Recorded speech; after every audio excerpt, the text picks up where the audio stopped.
I want to share a story with you about this that is coming up in my head, where I went to someone's home who was hosting an event, and I had never met this person or been into their home or anything. And within just a couple minutes of being there, my body started to severely react. Like I actually haven't ever had such like a visceral reaction, so quick and immediate, and I was quite confused. I was like, whoa, I'm gonna step outside for some air. And I started like doing some trauma release and some shaking outside, like to help myself get some energy out and like regrounding as I was tuning in.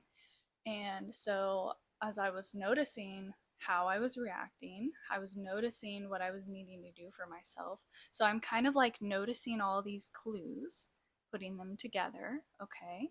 And then I decide, okay, I'm going to go back in and I'm going to tune in to the unseen layers. And so I go in and I sit back down and I tune in to the unseen layers, and I see the host has a entity attachment that's pretty fierce, that's just siphoning from everybody in the room. And I was like, whoa, I gotta get out of here. I don't want to be around that, right? The best way to not be fed on is to not be in a space where we are on a platter to be served. Okay. Now, it's not that every situation is going to be so clear like that, right?